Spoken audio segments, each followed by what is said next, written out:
ঘোষ। আচ্ছা কি হয়েছে তোমার লগে? ঘটনাটা হচ্ছে ওরা টাকা ঘুষ খাইতে খাইতে মার্কেটটা নষ্ট করেছে। ওদিনকে এখানে ঘুষ খাই দূরে দোকানে কাঁচাল বাজাইছে। প্রদীপ হয়েছে, আমি প্রদীপ করতে ওই শালা কতগুলো ঘুষ খাস, ঘুষ খাস শালা ওইখানে কাঁচাল বাজাই, ওই মার্কেটটা নষ্ট করছে ঘুষ খায়, টাকা খায় খালি মার্কেট বিক্রি করাস। হ্যাঁ এই জন্য আজকে ওরা মারার জন্য ওরা গুন্ডা নিয়ে আসে, ওরা ইউপিপিএল নিয়েছে। ইউপিপিএল এর সরকার এই জন্য পাবলিকে ওদের হাতে আইন, ওরা পাবলিকে জনগণকে যে বেলে মারবো, তোরা গুলি করে মারবো, রাস্তায় বেলে যেখানে সেখানে গুলি করে মারবো, তোকে কাইটা মদ দেখাবো, এরকম কইছে ইউপিপিএল। আজকে ঘুষাকে টান কোন চেয়ারম্যান কইছে, চেয়ারম্যান নিজে কইছে। নাম কি? নাম হলো ববিল্য কুমার ইস্তিলারি। আচ্ছা তোমাদেরকে কি মারছে? আমাদেরকে মারছে, দোকান থেকে টাকা পয়সা যা সব লুটপাট করে নিয়ে দোকান সব লাগতে ফেলে দিল। এখন তোমরা কি চাও? আমরা লিজ্জত বিচার চাই, চেয়ারম্যান পদত্যাগ করা লাগে, আর চেয়ারম্যান এসে মাপ চাওয়া লাগে আমার কাছে, পাবলিকের কাছে। কাই দিছি এইটুকুই। কে লাথি মারছে? এটা টাউন কমিটির একজন, নামটা তো জানি না, টাউন কমিটির মানুষ। এটা তোমরা না থাকলে কি হলে? ও তো মারি ফেলে, আর দোকানে লাত্তি টাত্তি মরে টাকা পয়সা সব নিয়ে গেল।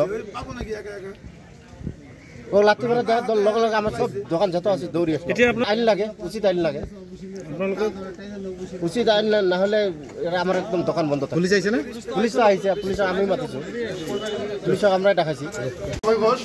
ওর সঙ্গে ধরো টাউন কমিটির সঙ্গে কিছু একটা হয়েছে, তো আমি অবাকে ওখানে বুঝে টুঝে স্যার আইছিল, স্যারকে আমি বললাম যে স্যার ওই জায়গাটাকে বললাম এরকম ভাষা লোক করিস না, খারাপ, তোর যদি কিছু থাকে তুই থানায় যে এফআইআর কর বললাম। স্যারও হয়ে গেল, যাওয়ার পরে তারপরে দেখলাম এখান থেকে কিছু আর এখান থেকে কিছু তক্কাতক্কি হইতেছে। আমি কি করে মোবাইলটা বাইক করলাম, ভিডিও করতে চাও দোকান থেকে।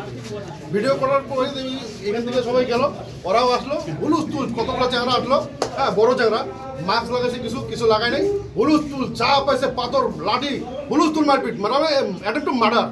তো আমাকে আবার ওখান থেকে কেউ দেখছে, ভিডিও করতেছে, আমি দৌড়ে গেছে, আমাকে কলার টাইনা নিয়েছে, আমাকেও মেরা ভালো আর কি, পিছন দিয়ে ঘুচু কয়েকটা মারছে আমাকে, হ্যাঁ মায়েরা ঢেরা, তারপর বলছে এইটাকেও শেষ কর, হ্যাঁ তারপরে আমি বড় ভাষা দিয়ে কথা বলছি, দেখে অল্প সেভ হয়েছে, তারপরে আমার মোবাইল নিয়ে নিল ওরা, মোবাইল নেওয়ার পরে মায়েরা ভালো যে হোক আমি যেরকম করে বুদ্ধি করে হোক ওখানে বাঁচছি, তারপরে আমাকে বলে চল অফিসে চল, অফিসে নিয়ে আসলো, আসার পরে এখানে দাঁড়ালাম আমি, স্যার আসলো, স্যারকে বলে এই আমাদের ভিডিও করছে, ও বহুত বেড়ে গেছে, হ্যাঁ আমাদের সরকার 4 মাস আছে এখনো, হ্যাঁ 4 মাসের মধ্যে তোকে একদম যা ইচ্ছা তাই করবো, আর তোকে শেষ করে দেবো আমি।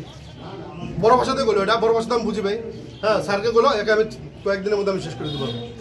এখন তুমি কি চাও? আমি চাই এটা জানি আমার প্রোডাকশন হয়, এই জন্য আমি আমাদের ওসি স্যার আছে কোষাগার, আর আমাদের চেয়ারম্যান স্যার আছে টাউন কমিটির, এটা প্রোডাকশন আমাকে দিলে। আচ্ছা যারা এরকম আমাকেও হিট করছে না, আর আমারও জীবনে নিরাপত্তা লাগে, ওই যে চ্যানেলগুলো করছে এই কাহিনীগুলো, ওদেরকে শাস্তি চাই আমি। আচ্ছা আপনাকে যে ভাউকি দিছে চেয়ারম্যানের সামনেই দিছে? হ্যাঁ চেয়ারম্যান স্যারের সামনে দিছে।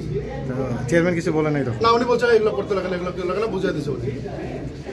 মোবাইল দিছে আপনার? মোবাইল আমি এখন পাইছি, আর আমাকে দিয়ে ভিডিওটা ডিলিট করাইছে আর কি, ওরা জোর জবরদস্তি পুরো দম এখানে আর কি, আমাকে মনে করো এরকম মনে করো মারে আর কি, খাবলে খায়, আর একজন ওয়ালের মধ্যে থাপড়াই দিয়েছিল আমাকে রাগের চোটে। ভিডিওটা কার নেতৃত্বে ডিলিট করা হয়েছে? এটা হলো ওই ছেলেগুলো, চেয়ারম্যান ছিল যখন ডিলিট হ্যাঁ হয়েছে? ছিল।